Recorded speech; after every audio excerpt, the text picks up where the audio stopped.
ஸ்டாலினோட பிரதர்வுட் என்னன்னு காட்டுது. பிரதர்வுட் வந்து அவர் எப்படி அவர் தம்பிகள் அண்ணன் தம்பிகளெல்லாம் நேசிக்கிறாருன்றது அவர் பேச்சிலேருந்து தெரியுது. தனக்கு மட்டுமே எல்லாமே வேணும், ஓகேங்களா, தன் சகோதரர் கூட எதுவுமே இருக்கக்கூடாதுன்னு நினைச்சவர் அடிப்படை உரிமையிலேருந்தே வந்து அழகிரி அவர்களை நீக்கினார். அதே இது அப்போ சொந்த உடன்பிறப்பே வந்து அவர் செய்யும் போது, ஓகேங்களா, இங்கே ராகுல் காந்தி அவருக்கு ஒன்றுமே கிடையாது. ஒரு எலெக்ஷனில் ஜெயிச்சாங்கன்னா அடுத்த எலெக்ஷன்லாம் வந்து எந்த இடத்துல அவங்க உட்காருவாங்க அப்படின்னு நீங்கள் பார்த்தீங்கன்னா, இது வந்து இப்போ இல்லை, 1977 இன்னைக்கு வந்து எம்ஜிஆர் வந்து இப்போதான் கட்சி ஆரம்பிக்கிறாங்க. எம்ஜிஆர் ஆரம்பிச்சு வந்து பார்த்தீங்கன்னா 130 சீட்டு ஜெயிச்சார் தனியாகவே. அன்னைக்கு இவங்க ஜெயிச்சது வெறும் 40 சீட்டு தான். ஆட்சியில் 10 வருஷம் உட்காந்து கூட திரும்ப வந்து பார்த்தீங்கன்னா ஜெயிக்க முடிஞ்சது வந்து பார்த்தீங்கன்னா 40 சீட்டு தான். இதுதான் இவங்களோட ஸ்டாட்டிஸ்டிக்ஸ். மக்கள் இதை வந்து மறக்கவே மாட்டாங்க. இவங்க கூப்பிடுறாங்க, டிவி கேட்க ஆளே வரல. இந்த சூழ்நிலை எம்ஜிஆருக்கே நடந்துச்சு. 1977 அவர் கூட இருந்த எல்லா கட்சியுமே புதிய கட்சிகள், எந்த விதமான சீட்டும் ஜெயிக்காத கட்சிகள். அவர் புதிய கட்சிகளோட தான் உறவு வச்சு வந்தாரு.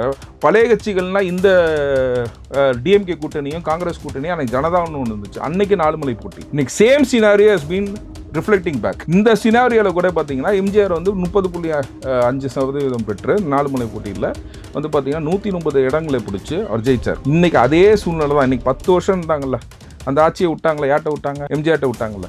இன்னைக்கு அதே சினாரியோ தான் இட்ஸ் கமிங் பேக். இன்னைக்கு வந்து எவ்வளவு அராஜகம் நடக்குது. இன்னைக்கு மக்கள் எல்லாம் அராஜகத்துக்கு அகேன்ஸ்டா இருக்கிறாங்க. இன்னைக்கு வந்து டாலரேட்டே பண்ணிக்க முடியல மக்களால். அவ்வளோ ஒரு வைலன்ஸ். திமுக 2.0 அவங்க ரொம்ப கான்ஃபிடென்ட்டால சொல்றாங்க. அது மட்டும் வேணா கான்ஃபிடென்ட்டா இருக்கலாம்.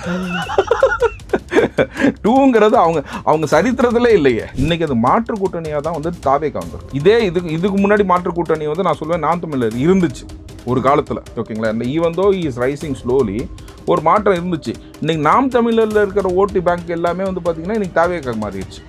ஏன்னா ஒரு நிலையான நிலைப்பாடு கிடையாது. இப்போ வந்து ரங்கராஜ் பாண்டே சொன்னார், போன வாட்டி வந்து இத்தனை பர்சன்டேஜ் வந்து திமுக ஓட்டு போட்டாங்க, அதிமுகவுக்கு இத்தனை பர்சன்டேஜ் ஓட்டு போட்டாங்க, நாம் தமிழருக்கு இத்தனை பர்சன்டேஜ் ஓட்டு போட்டாங்க, டிவிகேக்கு யாருமே ஓட்டு போடல, அதனால அவங்க இந்த இதில் இல்லை. ஸோ எங்கள் போல் டேட்டாஸ் வந்து அதை நோக்கி எடுக்கப்பட்டது அப்படின்னாரு. ஸோ அவங்கள்ட்ட நாங்கள் கேள்வி கேட்டு இந்த ரிசல்ட்ஸை நாங்கள் கொண்டு வந்துருக்கோம். அதான் சொன்னேன், புது வாக்காளர்கள் 1,13 லட்சம் பேர் இருக்காங்களே, அவங்க யாருக்கு ஓட்டு போடுவாங்க? போன வாட்டி ஓட்டு போட்டவங்களை மாற்றி ஓட்டு போடுறதுல 25% விஜய்னு சொல்லிட்டாரு. அவர் சொன்ன ரிப்போர்ட்ல சொன்னது விஜய். புது வாக்காளர்கள் வந்து 1,13 லட்சம் பேர் இருக்காங்களே, அந்த 1,13 லட்சம் பேர் இன்னைக்கு இளைஞர்கள் யார் பின்னாடி இருக்கிறாங்க மக்களுக்கு தெரியும். நான் பர்சன்டேஜ் நான் சொல்ல விரும்பல. அவங்க யாருக்கு ஓட்டு போடுவாங்க? அவங்க ஓட்டு போட்டாங்கன்னா யார் ஜெயிப்பா? நம்ம முதல்வரே நம்ம எடுத்துக்கிட்டீங்கன்னா எவ்வளோ ஓட்டு வித்தியாசத்தில் ஜெயிச்சாரு. அவர் தொகுதியிலேருந்து எவ்வளோ ஓட்டு நீக்கப்பட்டது, அதே நம்ம இது பண்ணோம்னா அவர் ஜெயிச்சிருப்பாரா இல்லையாங்கிறது இன்னைக்கு டவுட்டா இல்லையா? இன்க்ளூசிவ் நியூஸ் தமிழ் நேயர்களுக்கு வணக்கம். இன்றைக்கு நேர்காணல நம்ம கூட இணைஞ்சிருக்காங்க அரசியல் விமர்சகர், வழக்கறிஞர் திரு ஆரோக்கிய சதீஷ் அவர்கள். நிறைய கேள்விகள் கேட்க போறோம், வாங்க பேசலாம். வணக்கம் சார். வணக்கம். என்ன காங்கிரஸ்க்கும் திமுகவுக்கும் நடுவில் என்ன சண்டை அப்படிங்கிற மாதிரி அது தொடர்ச்சியாக போய்கிட்டே இருக்கு. ஒரு பக்கம் வந்து ராகுல் காந்தி என்னுடைய சகோதரர் தான் அப்படிங்கிற மாதிரி ஸ்டாலின் அவர்கள் சொல்றாங்க. அதே சமயம் ரொம்ப விடாப்பிடியா சொல்லக்கூடிய ஒரு விஷயம், தமிழகத்துல கூட்டணி ஆட்சி ஒத்து வராது, அப்போ ஆட்சி அதிகாரத்தில் பங்கு கொடுக்க முடியாது அப்படின்னு சொல்கிறாங்க.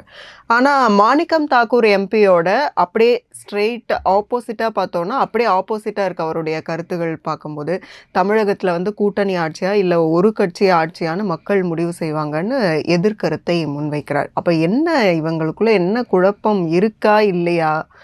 என்ன கூட்டணியிலிருந்து வருவாங்களா வரமாட்டாங்களா? என்ன நடக்குது? இது வந்து பார்த்தீங்கன்னா நம்ம முதல்வர் ஸ்டாலினோட பிரதர்வுட் என்னன்னு காட்டுது. பிரதர்வுட் வந்து அவர் எப்படி அவர் அண்ணன் தம்பிகளெல்லாம் நேசிக்கிறாருன்றது அவர் பேச்சிலேருந்து தெரியுது. தனக்கு மட்டுமே எல்லாமே வேணும், ஓகேங்களா, தன் சகோதரர் கூட எதுவுமே இருக்கக்கூடாதுன்னு நினச்சவர், ஓகேங்களா, அடிப்படை உரிமையிலேருந்தே வந்து அழகிரி அவர்களை நீக்கினார். அதே இது அப்போ சொந்த உடன்பிறப்பே வந்து அவர் செய்யும் போது, ஓகேங்களா, இங்கே ராகுல் காந்தி அவருக்கு ஒன்றுமே கிடையாது. ஸோ அவரை பொறுத்த வரைக்கும் வந்து பார்த்தீங்கன்னா, நான் தான் பிரதர்வுட்னு சொல்கிறதே வந்து ஒரு இழிவு சொல்லுன்னு நான் நினைக்கிறேன். எந்த அண்ணன் தம்பியை வந்து இப்படி நடந்துக்க மாட்டாங்க, ஓகேங்களா. எனக்கு கிடைச்சதுல உனக்கு கொஞ்சமாச்சும் கொடுங்கன்னு கேட்குறாங்க. சில வீட்டில் அந்த சண்டை வரும்ல, சகோதரராகவே, அதாவது அண்ணன் சொல்றதை தான் தம்பி கேட்கணும். இல்லை என்னன்னு கேட்டிங்கன்னா, இங்கே யார் அண்ணங்கிறீங்க? இன்னைக்கு காங்கிரஸ் வந்து இட்ஸ் அ பிக் பார்ட்டியா, இட்ஸ் அ நேஷனல் பார்ட்டியா, இல்லைன்னா டிஎம்கே இஸ் நேஷனல் பார்ட்டியா? அப்படிங்கும்போது அதனால தான் வந்து என்னன்னு கேட்டிங்கன்னா, சகோதரர்ன்ற வார்த்தையை பயன்படுத்துறதுக்கு ரீசனே என்னன்னு கேட்டிங்கன்னா, இளையவரா முதியவரான்னு குறிப்பிட்டமாக இருக்கிறதுக்கு தான் இது அரசியல், ஓகேங்களா. அப்படிங்கும் போது அவங்க அண்ணன் அழகிரி வந்து முதியவர் தானே, நீங்கள் கேட்ட கேள்விக்கு அப்படியே வச்சிங்கனாலும் அவங்க அண்ணன் முதியோர் தானே. இங்கே ராகுல் காந்தியே நீங்கள் வச்சுக்கோங்க, அவர் இளையவர் தானே. 2 பேத்துக்குமே விட்டு கொடுக்காத இந்த அண்ணன் தம்பி பாசம் என்னன்னு எனக்கு புரியல. ஸோ தனக்கு மட்டுமே வேணுங்கிறது, அதாவது இங்கே வந்து சரிபாதியாக கூட கேட்கல, ஓகேங்களா, கொஞ்சம் கொடு, கிள்ளி கொடுன்னு தான் கேட்குறாங்க. அந்த கிள்ளி கொடுன்ற ஒரு வார்த்தையை கூட கேட்க முடியாத ஒரு அரசு இருக்குது அப்படின்னா இந்த இந்த கூட்டணி எப்படி இந்த நிலையான கூட்டணியா இருக்கும்? இன்னைக்கு வந்து என்னன்னு கேட்டீங்கன்னா காங்கிரஸ்ல இருக்கிற கூட கொடுக்க முடியாது அப்படின்னு ஸ்டாலின் அவர்களை சொல்ல வைப்பது எது, என்ன விஷயம்? அப்ப கூட்டணி ஆட்சி வந்து ஒத்து வராதுன்னு சொல்ற அளவுக்கு என்ன இல்ல அதுல இது வந்து ரொம்ப ரொம்ப மிகைப்படுத்தி நம்ம பேசுறோம். ஃபர்ஸ்ட் கூட்டணி ஆட்சியா இல்லையான்னு நீங்க கேட்டீங்க. ஃபர்ஸ்ட் அவங்க ஆட்சிக்கு வரணுங்கிறது தான். ஓகேங்களா, ஆட்சிக்கு வரதே ஒரு டவுட். வரமாட்டாங்கன்னு சொல்றீங்களா? டஃப் ஃபைட் கொடுக்குறாங்க. டஃப் ஃபைட்ன்றது நீங்க வந்து நீங்க எந்த வித சூழ்நிலையில நீங்க எடுத்துக்கிட்டீங்கன்னா திமுக வந்து அவங்க ஆட்சி பண்ணதுக்கு அப்புறம் நெக்ஸ்ட் எலெக்ஷன்ல அவங்களோட ரிப்போர்ட்ஸை நீங்க பார்த்தீங்கன்னா, ஐ கோ பை த ஸ்டாட். எப்போதுமே நான் பேசும்போது ஸ்டாட்டிஸ்டிக்ஸ் வழியாக தான் நான் பேசுவேன், ஓகேங்களா. 1996 வந்து பார்த்தீங்கன்னா அவங்க மொத்தமாக வாஷ் அவுட் பண்ணாங்க. அம்மையா ஜெயலலிதா வந்து அந்த இது செருப்புகள்லாம் காட்டி, சீலைகள்லாம் காட்டி, ஓகேங்களா, நகைகள்லாம் காட்டி அவங்கள இழிவுபடுத்தி 96 எலெக்ஷனில் ஜெயிச்சு 2001 எலெக்ஷனில் எவ்வளோ எடுத்தாங்க? 20-30 சீட்டு. அதுக்கப்புறமும் பார்த்தீங்கன்னா ஆட்சி அமைக்க முடிஞ்சிச்சா? மைனாரிட்டி ஆட்சி தான். அன்றைக்கி வந்து ராமதாஸ் ஐயா ரொம்ப கையை கழுத்தில் கத்தி வச்சுருந்தாருன்னா இன்றைக்கி அவர் ஆட்சியில் பங்கு வாங்கியிருப்பார். மைனாரிட்டி ஆட்சி நடத்தும் போதும் வந்து பார்த்திங்கன்னா 2006 to 2011. அதுக்கப்புறம் அவங்க எவ்வளோ ஜெயித்தாங்க? விஜயகாந்தோட கம்மி, அண்ணன் விஜயகாந்தோட கம்மியாக சீட் எடுத்தாங்க. எதிர்கட்சியில் கூட அவங்க உட்கார முடியாமல். ஸோ 3வது இடத்த அவங்க பிடிச்சாங்க. ஸோ எப்பயுமே அவங்க ஒரு எலெக்ஷனில் ஜெயிச்சாங்கன்னா அடுத்த எலெக்ஷனில் அவங்க எந்த இடத்துல அவங்க உட்காருவாங்க அப்படின்னு நீங்கள் பார்த்தீங்கன்னா, இது வந்து இப்போ இல்லை, 1977. இன்றைக்கி வந்து எம்ஜிஆர் வந்து இப்போ தான் கட்சி ஆரம்பிக்கிறாங்க. எம்ஜிஆர் ஆரம்பித்து வந்து பார்த்திங்கன்னா 130 சீட்டு ஜெயித்தார் தனியாகவே. அவர் கூட்டணி கட்சிகள்லாம் சேர்த்து கிட்டத்தட்ட 148 சீட்டு ஜெயித்தாங்க. அன்றைக்கி இவங்க ஜெயித்தது வெறும் 40 சீட்டு தான். ஆட்சியில் 10 வருஷம் உட்காந்து கூட திரும்ப வந்து பார்த்திங்கன்னா ஜெயிக்க முடிஞ்சது வந்து பார்த்திங்கன்னா 40 சீட்டு தான். இதுதான் இவங்களோட ஸ்டாட்டிஸ்டிக்ஸ். மக்கள் இதை வந்து மறக்கவே மாட்டாங்க. அப்போ வந்து எம்ஜிஆர் அப்போ ஆட்சியை பிடிச்சாருன்னா கூட்டணியோட தானே பிடிச்சிருக்காரு. உங்களுக்கு இன்னைக்கு நீங்கள் சொல்கிறீங்க, இன்றைக்கி வந்து நீங்கள் எம்ஜிஆரை வந்து இன்றைக்கி யாரோட குறிப்பிடுறாங்கன்னா தளபதி விஜயோட குறிப்பிடுறாங்க. இன்னைக்கு கூட்டணி ஆட்சியோட வந்து எம்ஜிஆர் வந்து பிடிச்சார் அப்படின்னா 130 சீட்டு தனியாக ஜெயிச்சார், ஓகேங்க. அதுக்கப்புறம் வந்து பார்த்தீங்கன்னா கம்யூனிஸ்ட் பார்ட்டி ஆஃப் மார்க்சிஸ்ட்னு சொல்லி அது ஒரு 12 சீட்டு ஜெயிச்சிச்சு. மற்ற இதர கட்சிகள் ஒரு சில சீட்டுகள் ஜெயிச்சாங்க. கிட்டத்தட்ட 140 something, I don't remember the number exactly, ஓகேங்களா. 140க்கு மேலே இந்த கூட்டணி ஆட்சியும் சேரும். ஆனால் தனிப்பட்ட முறையில் 130 சீட்டு வந்து எம்ஜிஆர் ஜெயிச்சார், ஓகே. அன்னைக்கு கூட்டணியில் இருந்தது வந்து பார்த்தீங்கன்னா இது மற்ற கட்சிகள்னால் வந்து பார்த்தீங்கன்னா திமுக கூட்டணியில் இருந்துச்சு. அதாவது இன்றைக்கி சொல்கிறாங்களே இவங்க கூப்பிடுறாங்க டிவிகேக்கு ஆளே வரல. இந்த சூழ்நிலை எம்ஜிஆருக்கே நடந்துச்சு. 1977 அவர் கூட இருந்த எல்லா கட்சியுமே புதிய கட்சிகள், எந்த விதமான சீட்டும் ஜெயிக்காத கட்சிகள். ஃபார்வர்ட் பிளாக்கு, அதுக்கப்புறம் சுயேட்சை வேட்பாளர், அதுக்கப்புறம் கம்யூனிஸ்ட் பார்ட்டி ஆஃப் இந்தியா மட்டும் தான் இருந்துச்சு. அதுக்கு ப்ராக்கெட்டில் எம்னு கொண்டு வந்து ஃபஸ்ட்டு போட்டியிட்டதே வந்து எம்ஜிஆர் கூட மட்டும்தான். சிபிஎம்னு இன்றைக்கி சொல்கிறோம்ல, அந்த கட்சி இன்றைக்கி போட்டியிட்டதே வந்து எம்ஜிஆர் கூட மட்டும்தான். அவர் புதிய கட்சிகளோட தான் உறவு வச்சு வந்தார். பழைய கட்சிகள்னால் இந்த டிஎம்கே கூட்டணியும் காங்கிரஸ் கூட்டணியும் அன்றைக்கி ஜனதான்னு ஒன்று இருந்துச்சு. அன்றைக்கி 4 மலை போட்டி. இன்றைக்கி same scenario has been reflecting back. இந்த சினாரியோவில் கூட பார்த்தீங்கன்னா எம்ஜிஆர் வந்து 30.5% பெற்று 4 மலை போட்டியில் வந்து பார்த்திங்கன்னா 130 இடங்களை பிடிச்சி அவர் ஜெயித்தார். இன்றைக்கி அதே சூழ்நிலை தான். இன்றைக்கி 10 வருஷம் இருந்தாங்கல்ல, அந்த ஆட்சியை விட்டாங்களே, யார்கிட்ட விட்டாங்க? எம்ஜிஆர்ட்ட விட்டாங்கல்ல. இன்றைக்கி அதே சினாரியோ தான் இட்ஸ் கம்மிங் பேக். எப்பயுமே வந்து மாற்றி மக்கள் வந்து எங்கேயுமே மாற மாட்டாங்க. நம்ம வந்து பெல்ஸ் பேண்ட்டு போடுவோம், திரும்ப நேரோ கட்டு போடுவோம், திரும்ப பேண்ட்டு போடுவோம், திரும்ப பெல்ஸ் ஃபேஷனாக வரும். அப்படின்றது இது ஃபேஷனுக்கு எப்படி ஒரு ஐடென்டிட்டி இருக்கோ மக்களின் மனநிலை அன்னைக்கு வந்து என்ன மக்களின் மனநிலைன்னு பார்த்தீங்கன்னா இளைஞர்கள் ஒன்று திறந்தாருங்க எம்ஜிஆர் பின்னாடி, ஓகேங்களா. இன்றைக்கி அதுக்கப்புறம் பார்த்தீங்கன்னா நம்ம பாலிடிக்ஸ்லேயே என்ட்ரி ஆகக்கூடாது. நம்ம படிக்கும் போதுனா பாலிடிக்ஸ்லேயே என்ட்ரி ஆகக்கூடாது. டாக்டர் படிக்கணும், என்ட்ரன்ஸ் எழுதணும், இன்ஜினியரிங் படிக்கணும், என்ட்ரன்ஸ் எழுதணும், வக்கீல் படிக்கணும், என்ட்ரன்ஸ் எழுதணும். 3 என்ட்ரன்ஸையும் எழுத வைப்பாங்க வீட்டில். என்ன அப்படி தான் படிக்க வச்சாங்க. 3 என்ட்ரன்ஸு சரியாக படிக்காதவங்க எந்த என்ட்ரன்ஸில் யார் கிளியர் பண்ணுறாங்களோ அவங்க அந்த என்ட்ரன்ஸில் போய்ட்டு இப்படி தான் நம்மளை இன்றைக்கி வாழ்முறை மாறுது. இன்றைக்கி இளைஞர்கள் அரசியல்ல வந்துட்டாங்க. இன்னைக்கு விரும்பி படிக்கிற படிப்பேன்னு பார்த்தீங்கன்னா பொலிட்டிக்கல் சயின்ஸ், லா. எதுக்கு மக்கள் வந்து ரொம்ப இன்னைக்கு வந்து பொலிட்டிக்கல் சயின்ஸ், லான்னு படிக்க ஆரம்பிச்சாங்கன்னா என்னைக்குன்னா பிரச்சனைகள் வருதோ இளைஞர்கள் அதை தேடி போவாங்க. சுதந்திரத்துக்கு முன்னாடி அதே தான். சுதந்திர போராட்ட தியாகிகள்னு நம்ம எல்லாத்தையும் நீங்கள் எடுத்தீங்கன்னா, காந்தின்னு நீங்கள் யாரை நீங்கள் எடுத்தீங்கன்னாலும் சரி, முகமது ஜின்னா எல்லாமே வந்து பார்த்தீங்கன்னா ஆல் ஆர் லா கிராஜுவேட்ஸ். அந்த மாதிரி எதுக்கு சட்ட படிப்பையும் பொருளாதாரத்தையும் இந்த மாதிரி பொருளாதாரம், பொலிட்டிக்கல் சயின்ஸ் இதெல்லாம் வந்து கார்னர் பண்ணி ஏன் இது பண்ணுறாங்கன்னா, இளைஞர் மத்தியில் வந்து ஒரு புரட்சி உண்டாகுது. இது மன ரீதியான புரட்சி இப்போவும் உண்டாயிருச்சுன்னு எடுத்துக்கலாமே, கண்டிப்பாக எடுத்துக்கலாம். இன்னைக்கு வந்து பார்த்தீங்கன்னா இன்னைக்கு லாட் ஆஃப் ஸ்டூடெண்ட்ஸ், ஓகேங்களா, ஃபார் யுவர் எக்ஸாம்பிள், நான் வந்து I am also a career counsellor. For your information, career counsellor, I do career counselling for the students. இது வந்து நான் வந்து தொழிலாக பண்ணல, இதை நான் படிக்கணும்னு நினச்சி பாஸ்டன் யூனிவர்சிட்டியில் I been certified as a career counsellor. நிறைய ஸ்டூடெண்ட்ஸை பார்ப்பீங்க. ஆமாம், அந்த ஸ்டூடெண்ட்ஸோட நிலைமை இன்னைக்கு சொல்கிறது என்னன்னு கேட்டிங்கன்னா, எல்லாருமே வந்து சொல்கிறது என்னன்னு கேட்டிங்கன்னா, ஐ வாண்ட் டு இந்த நாட்டை திருத்தணும் சார், இது பண்ணுவான் மோராலஸ். இன்னைக்கு நான் மெயினாக வந்து பார்த்தீங்கன்னா கவர்மெண்ட் ஸ்டூடெண்ட்ஸை தான் பார்ப்பேன், கவர்மெண்ட் ஸ்கூல் ஸ்டூடெண்ட்ஸை பார்ப்பேன், கவர்மெண்ட் காலேஜ் ஸ்டூடெண்ட்ஸை பார்ப்பேன். அவங்களோட எண்ணங்கள் என்னவா இருக்குன்னு கேட்டிங்கன்னா, அவங்க வந்து மேலே வரணும், இது வந்து அரசியல் பண்ணாதான் வந்து இது நம்ம வந்து வர முடியும் அப்படின்ற போது அவங்களோட ஃபீட்பேக் தான். அவங்களோட இன்னைக்கு நிறைய ஸ்டூடெண்ட்ஸ் வந்து ஒரு சின்ன ஒரு பையன் வந்து சொன்னான், அவன் நல்லா படிக்கிறான், நல்லா சயின்ஸில் எல்லாம் எடுத்துக்கலாம்.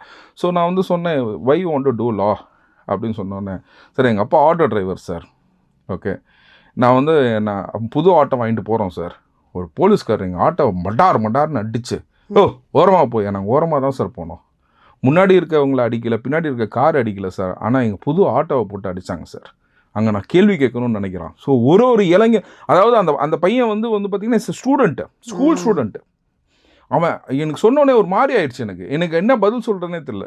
ஏன்னா கேட்டிங்கன்னா, we calculate aptitude, personality, interest, how to match your self. இந்த மாதிரி வந்து உன்னோட அறிவுத்திறன், உன்னோட பர்சனாலிட்டியை ப்ளஸ் உன்னோட இன்ட்ரெஸ்ட், இந்த காம்பினேஷனில் தான் வி வில் ட்ரைன் தம். இதை தான் அட்வைஸ் பண்ணுவோம். அவன் சொன்னதுக்கு எனக்கு இன்ன வரைக்கும் பதில் இல்லை. அவன் மன ரீதியாக எவ்வளோ சைக்காலஜிக்கலாக பாதிக்கப்பட்டிருக்கான் பாருங்க. இன்றைக்கி வந்து எவ்வளோ அராஜகம் நடக்குது. இன்றைக்கி மக்கள் எல்லாம் அராஜகத்துக்கு அகேன்ஸ்டாக இருக்கிறாங்க.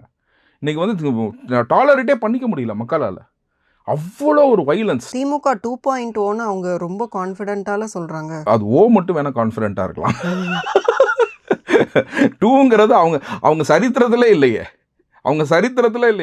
75 ஆண்டுகள் கட்சிங்கிறாங்க, ஓகேங்களா, அவங்க சரித்திரத்திலே கிடையாது. இப்போ வருவதற்கு வாய்ப்பு சரித்திரத்திலே கிடையாதுங்கிறேன். அவங்க வரதுக்கான இது வந்து பார்த்தீங்கன்னா சரித்திரத்திலே கிடையாது. They are not mat any history. அவங்க இதில் வந்து பார்த்தீங்கன்னா ஒன்லி அராஜகம் பண்ணுவாங்கன்னா, அவங்க 2.0 இல்லை, 3.0, 4.0, இன்றைக்கி 75 இயர்ஸில் எடுத்திங்கன்னா 15.0 கூட பண்ணலாம், அராஜகம் மட்டும். மற்றபடி வந்து பார்த்தீங்கன்னா தேர் இஸ் நோ சான்ஸ். அவங்களுக்கு என்ன சான்ஸ் இருக்குது சொல்லுங்கள்? மக்களில் வந்து இன்றைக்கி வந்து எல்லா விதத்துலையும் சொல்கிறேன், தூய்மை பணியாளர்கள் இன்றைக்கி வந்து கூப்பிட்டு பிரியாணி போட்டு அப்படி இப்படி இது பண்ணாங்க. இன்றைக்கி ஒரு ஜியோ பாஸ் பண்ணியிருக்காங்களா? கிறிஸ்தவர்களுக்கு வந்து நான் இது செய்கிறேன் அது செய்கிறேன், கட்டடம் கட்டிக்கலான்னாரு, ஜியோ பாஸ் பண்ணாரா? ஓகேங்களா, ஸ்கூல்ஸு, பள்ளிக்கல்வித்துறை இவ்வளோ நடக்குது, எவ்வளோ பண்ணுங்க, ரெட்டை நிலை எடுக்கிறாங்க, டபுள் ஸ்டாண்டர்ட் சேலரி, எத்தனை கவர்மெண்ட் ஸ்கூல்ஸ் வந்து க்ளோஸ் ஆகுது. இன்றைக்கி மக்கள் வந்து கவர்மெண்ட் ஸ்கூலில் சேர்க்கறதுக்கு விருப்பப்படுறாங்களா? சரி, எப்போவுமே திமுக வேண்டான்னு மக்கள் முடிவெடுக்கும் போது அதிமுகவை தான் சூஸ் பண்ணுவாங்க. அப்போ இப்போ அதிமுகவை சூஸ் பண்ண மாட்டாங்களா? டிவிக்கே தான் சூஸ்? இல்லை, என்னன்னு கேட்டிங்கன்னா, நீங்கள் அப்படி ஒரு சூழ்நிலை எடுத்தீங்க அப்படின்னா அதே தான் நான் சொல்கிறேன். 1977 பார்த்தீங்கன்னா திமுக இல்லைன்னா காங்கிரஸ் தான் இருந்துச்சு. அன்றைக்கி ஏன் எம்ஜிஆர் மக்கள் தேர்ந்தெடுத்தாங்க? ஏன்னு கேட்டிங்கன்னா, அவர் பார்க்காத மக்களின் என்னன்னா, அவர் செய்யாத செயல்களா, அவர் பார்க்காத பணங்களா, இந்த ஊழல்லாம் அரைவற்று போகுன்றத எல்லாருமே எவ்ரிபடிஸ் அகேன்ஸ்ட்டு கரப்ஷன். அதுதான் அதிமுகவோட செயல்களையும் பீட் பண்ணிட்டாரா விஜய்னு கேட்குறேன். எல்லாத்தையுமே தான் நான் சொல்லுவேன். அதிமுக என்ன செயல்கள் செஞ்சிச்சுன்னு நான் சொல்கிறேன். நீங்கள் ஆளுமையே இல்லையா அதிமுகவை பொறுத்த வரைக்கும்? நீங்கள் அதிமுகவில் ஆளுமைன்றதை நீங்கள் என்னத்த சொல்லுவீங்க சொல்லுங்கள்? இல்லை, இன்னைக்கு வந்து பார்த்தீங்கன்னா ப்ரூட்டஸ், இப்போ வந்து யூடியூப் ப்ரூட்டஸ், நீங்கள் சீசர் ப்ரூட்டஸ் அந்த கதையில் வந்து பார்த்தீங்கன்னா மேக்ஸஸ்னு ஒருத்தர் இருப்பார். அந்த மாதிரி பார்த்தீங்கன்னா டிடிவி, ஓகேங்களா, எடப்பாடி ஐயா, ஓகேங்களா, சசிகலாம்மா, எல்லாத்தையும் சின்னம்மா எல்லாத்தையும் நீங்கள் எடுத்துக்கிட்டிங்கன்னா, இந்த டேர்ன் அரவுண்ட் அம்மா இறந்ததுக்கப்புறம் பார்த்தீங்கன்னா ஒருத்தர் முகுதியில் இன்னொருத்தர் குத்திக்கிட்டே தான் இருந்தாங்க. இல்லைன்னு சொல்லுங்கள். அது இந்த மக்கள்லாம் பார்க்க மாட்டாங்களா? வெறும் 4 வருஷம் தான். 4 வருஷம் ஆட்சி பண்ணது யார்? என்டிஏ. பிஜேபி தான் 4 வருஷம் ஆட்சி பண்ணுச்சு. இன்னைக்கு நல்லா யோசிச்சு பாருங்க, இன்னைக்கு தன்னிச்சையாக அவங்க முடிவு எடுக்க முடியுமா? இன்னைக்கு ஜெயக்குமார் அண்ணன் சொன்னார், நாங்கன்னா ரேஸில் ஆரம்பிக்கும் போது பார்த்தீங்கன்னா எங்களாம் வந்து 0 ஓட்டுலேருந்து ஆரம்பிக்கிறோம். ஓகேங்களா? அன்னைக்கு தாவேக்கா இல்லை, அன்னைக்கு திமுக மட்டும் தான் இருந்துச்சு. அப்போ என்ன சொன்னார், 40,000 ஓட்டுலேருந்து அவங்க ஆரம்பிக்கிறாங்க. ஏன்னு கேளுங்க, சிறுபான்மையினர் எங்களுக்கு ஓட்டு போட மாட்டாங்க, இது எங்களுக்கு பேட் லக்கேஜ் அப்படின்னாரு. இன்னைக்கு அப்படி ஒரு பேட் லக்கேஜை வச்சுட்டு இன்னைக்கு நீங்கள் எந்த ஓட்டை போய் நீங்கள் வாங்க போகிறீங்க? எப்படி நீங்கள் ஓட்டு வாங்க முடியும்? 4 மணி போட்டிங்கிறது இது ரொம்ப 3% இருந்தது, இப்போ வந்து கிட்டத்தட்ட 11% அப்படின்னு கூட அவங்க வந்துட்டாங்கல்ல. எந்த ஒரு சதவீதத்தில்? பிஜேபியை சொல்கிறேன். பிஜேபியை பொறுத்த வரைக்கும் என்னன்னு கேட்டிங்கன்னா, இது ஒரு மாற்று, அதாவது திமுக போடக்கூடாதுன்னு நினைக்கிறாங்க சில பேர். இதை வந்து நம்ம டைரெக்டாக வந்து பார்த்திங்கன்னா இது வந்து கொத்தடிமைகளாக இருக்கிற அதிமுகன்ற நினச்சி அதிமுகவுக்கு நம்ம போடக்கூடாதுன்னு நினச்சி அது டேரெக்டாகவே பிஜேபிக்கே போட்டுடலாம் அப்படின்னு. இன்றைக்கி இன்னொன்று சொல்கிறீங்க கேட்டிங்கன்னா, இன்றைக்கி பிஜேபியில் இருக்க பாதி பேர் வந்து என்ன பார்த்தீங்கன்னா அதிமுகலேருந்து வந்தவங்க தான். இங்கே போய் குப்பை கொட்டுறதுக்கு அங்கேயே போய் குப்பை கொட்டிடலாம் அப்படின்னு. இதுதான் வந்து மக்கள் அந்த கட்சிக்காரங்களோட மனநிலையே அந்த மாதிரி ஆயிடுச்சு. கடைசியாக டிசைட் பண்ணுறது யார் அப்படின்ற மாதிரி ஆயிடுச்சுல்ல. கடைசியாக டிசைட் பண்ணுறது யார்? பிஜேபி தான் டிசைட் பண்ணுது. So let us join BJP it self அப்படின்றதுக்கு மட்டும்தான் பிஜேபிக்கு போனாங்களோ ஒழிய இது வந்து அதிமுக பிஜேபின்றது சரியான கூட்டணியே கிடையாது. இன்றைக்கி அது மாற்று கூட்டணியாக தான் வந்து தாவேக்கா வந்திருக்கு. இன்றைக்கி தாவேக்கா வந்து இதுக்கு முன்னாடி மாற்று கூட்டணி வந்து நான் சொல்லுவேன் நாம் தமிழர் இருந்துச்சு ஒரு காலத்தில். ஓகேங்களா? Even though is rising slowly ஒரு மாற்றம் இருந்துச்சு. இன்றைக்கி நாம் தமிழரில் இருக்கிற ஓட்டு பேங்க் எல்லாமே வந்து பார்த்திங்கன்னா இன்றைக்கி தாவேக்கா மாறிடுச்சு. ஏன்னா ஒரு நிலையான நிலைப்பாடு கிடையாது. பெரியார் வந்து ஒரு வாட்டி திட்டுறாரு, ஒரு வாட்டி பாராட்டுறாரு. இந்த மாதிரி வந்து ஒரு வாட்டி வந்து கிருஷ்ணரை வந்து திட்டுறாரு, ஒரு வாட்டி பாராட்டுறாப்புல. அந்த மாதிரி மத ரீதியாக நேசிக்கிறவங்களும் கொள்கை ரீதியாக நேசிக்கிறவங்க எல்லா வகையில என்ன சொல்கிறேன், இப்போ தேசியவாதிகள் இருக்க தானே செய்கிறாங்க. இங்கே தமிழ் தேசியம்னு ஒன்று இல்லவே இல்லையே. இப்போ அந்த கட்சின்றது ஒன்று இல்லவே இல்லையே. நீங்கள் அதை பொருள்படுத்தணும்னா நீங்கள் என்ன பண்ணணும்? தமிழ் தேசியத்தில் கிருஷ்ணர் எங்கே வந்தார்? ஓகேங்களா? ஸோ அந்த மாதிரினா நம்ம பேச ஆரம்பிச்சோன்னா அவங்களுக்கு ஒன்றுமே கொள்கையே கிடையாது. இன்றைக்கி இங்கே ஒரு வாட்டி பேசுவாங்க, நாளைக்கு ஒரு வாட்டி நான் ஒரு வாட்டி பாராட்டி பேசும்போது சொல்லுவேன், இவர் நான் அடுத்த ஒரு வாரத்தில் இவர் மாற்றி பேச வருவார் அப்படின்னு. பெட்டு கட்டுறோம் எங்கள் ஃப்ரெண்ட்ஸுக்குள்ளே, நாங்கள் பெட்டு கட்டிக்கிறோம். அடுத்த ஒரு வாரத்தில், ஒரு வாரமாக 10 நாளா அப்படிதான் பெட்டு அவர் மாத்தி அந்த மாதிரி சொல்ற மாதிரி. ஆனால நாட்கள் தான் அவங்களோட சூழ்நிலையை. அப்படிங்கும்போது மக்கள் அதை விரும்ப மாட்டாங்களே. இன்னைக்கு நாம் தமிழில் இருந்த தம்பிகள் தான் இன்னைக்கு வெளியில வந்து அவர் அவ்வளோ பேசுறாங்க. இவர் மாத்தி பேசுறாருங்கிறது யார் சொல்றது? சரி, இப்போ 8% வாக்கு வங்கிங்கிறது அப்படியே வந்து விஜய்க்கு போயிருமா? 8% வந்து பார்த்தீங்கன்னா ஒரு 2% அவங்கள்ட்ட இருக்கும். ஏன்னா அந்த தம்பிகள் கூட இருக்கிறாங்கல்ல. மிச்சம் 6% எனக்கு தெரிஞ்சு 100% இருக்காது. இந்த எலெக்ஷன் வந்து அதுக்கு பதில் சொல்லும். நம்ம வந்து என்னன்னு கேட்டிங்கன்னா, நம்ம ப்ரிடிக்ஷன் பண்ணுறதுக்கு, இந்த ஸ்டாட்டிஸ்டிக்ஸ் பேசுகிறதுக்கு, இந்த போலியான எக்ஸிட் போலு இந்த மாதிரின்றதுனா வந்து நான் வந்து அறவே தவிர்ப்பேன். ஓகேங்களா? நம்ம வந்து ஒரு வாய் வார்த்தையாக சொல்ல வேணாம். அது வந்து let us leave it in the hands of people. அவங்க வந்து ஓட்டு போடுவாங்க, டிசைட் பண்ணுவாங்க. நம்ம என்னன்னு கேட்டிங்கன்னா, வாட் பீரியாடிக்கலி ஹஸ் ஹேப்பன்ட், ஒரு கணிப்பு தான் நம்ம சொல்ல முடியும் இல்லையா? ஐ டோன்ட் இந்த எக்ஸிட் போலே நான் வந்து இவங்க மற்ற கட்சிகள் எல்லாம் ஒரு கட்சியும் வந்து பார்த்திங்கன்னா ஒரு எக்ஸிட் போல் நடத்துகிறாங்க. ஒரு கட்சிக்கும் டிவி இருக்குது, ஒரு கட்சிக்கும் வந்து சேனல்ஸ் இருக்குது. இப்படி தான் வந்து அவங்க நடத்துகிறாங்களோ இல்லைய யாருமே உண்மையை வெளிக்கொண்டுறதுக்கு எதுவுமே கிடையாது. இன்றைக்கி எக்ஸிட் போல் நடத்துகிறதுமே வந்து பார்த்திங்கன்னா இந்த பார்ட்டிக்கு சார்பாக நடத்துகிறாங்க, அந்த பார்ட்டிக்கு சார்பாக நடத்துகிறாங்க. நீங்கள் யாரோட எக்ஸிட் போல்னு சொல்லுங்கள், நான் அப்படியே அந்த பார்ட்டியும் சொல்கிறேன். அவர் எந்த பார்ட்டி ஃபேவர் பண்ணுவார், என்ன ரிசல்ட்டு சொல்லியிருப்பார், அதில் எங்கே மிஸ் பண்ணாங்க, எங்கே மிஸ் பண்ணலை, அதே நான் வந்து பூர்ந்து கவனிக்கிறோம். இன்றைக்கி ஒரு சிஓ டெஸ்ட் எடுத்தாருன்னா எதை மிஸ் பண்ணுறாப்புல, ஓகேங்களா? இன்றைக்கி வந்து ரங்கராஜ் பாண்டே ஒன்று கொடுத்தாருன்னா எதை மிஸ் பண்ணுறாப்புல அப்படிங்கிறத we analyse it, we also take them into consideration. ஓகேங்களா? ஏன்னா அவங்க வேலைன்னா பார்த்துருப்பாங்க, ஒரே ஒரு காலத்தை மட்டும் மிஸ் பண்ணிடுவாங்க. அந்த ஒரு காலம் வந்து will be support to somebody else. அந்த காலத்தை மிஸ் பண்ணிட்டு அவங்களுக்கு தேவையான காலத்தை தூக்கி ஃபில்லப் பண்ணிக்கிறாங்க. இதை தான் நான் சொல்கிறேன். அந்த காலத்துக்கு நான் கேள்வி கேட்டிருக்கேன். இப்போ வந்து ரங்கராஜ் பாண்டே சொன்னார், போன வாட்டி வந்து இத்தனை பர்சன்டேஜ் வந்து திமுக ஓட்டு போட்டாங்க, அதிமுகவுக்கு இத்தனை பர்சன்டேஜ் ஓட்டு போட்டாங்க, நாம் தமிழருக்கு இத்தனை பர்சன்டேஜ் ஓட்டு போட்டாங்க, டிவிகேக்கு யாருமே ஓட்டு போடல, அதனால் அவங்க இந்த இதில் இல்லை. ஸோ எங்கள் போல் டேட்டாஸ் வந்து அதை நோக்கி எடுக்கப்பட்டது அப்படின்னாரு. ஸோ அவங்கள்ட்ட நாங்கள் கேள்வி கேட்டு இந்த ரிசல்ட்ஸை நாங்கள் கொண்டு வந்திருக்கோம்.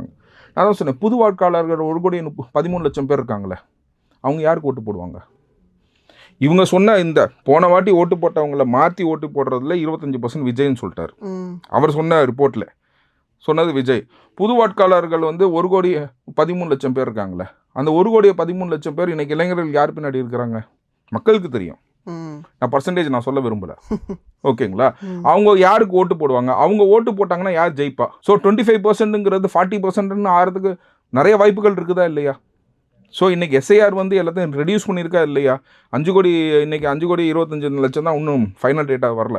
ப்ராப்ளி அட்லீஸ்ட் 75 லட்சம் பேரை வந்து இதுல இருந்து நீக்கியிருப்பாங்க. அப்படி 75 லட்சம் பேர் நீக்குனா இங்க எவ்வளவு பெரிய மாற்றம் நடக்கும்னு யோசிச்சு பாருங்க. இங்க 2000 ஓட்டு 200 ஓட்டுல ஜெயிச்சவங்கன்னா ஏகப்பட்ட பேர், 5000 ஓட்டுல ஜெயிச்சவங்கன்னா ஏகப்பட்ட பேர், 6000 ஓட்டு ஜெயிச்சதுல தான் ஏகப்பட்ட பேர். நம்ம முதல்வரே நம்ம எடுத்துக்கிட்டீங்கன்னா எவ்வளவு ஓட்டு வித்தியாசத்துல ஜெயிச்சாரு. அவர் தொகுதியில இருந்து எவ்வளவு ஓட்டு நீக்கப்பட்டது அதே நம்ம இது பண்ணோம்னா அவர் ஜெயிச்சிருப்பாரா இல்லையாங்கிறத இன்னைக்கு டவுட்டா இல்லையா? நான் எல்லாம் மக்கள் பார்வைக்கு விட்டுருவேன். இன்னைக்கு வந்து அவர் தொகுதியில் கிட்டத்தட்ட 1 லட்சம் பேரை வந்து நீக்கப்பட்டாங்க. ஓகேங்களா? அவர் ஜெயிச்சது எவ்வளோ? 10,000, 20,000, 40,000 எவ்வளோ ஜெயிச்சாரு? 1 லட்சம் பக்கம் நீக்கப்பட்டாங்கன்னா அவருக்கு என்ன ஓட்டு வந்திருக்கும்? மக்கள் பார்வைக்கு விட்டுறலாம். நம்மனா எதுவுமே சொல்ல வேணாம். மிக்க நன்றி. தேங்க்யூ.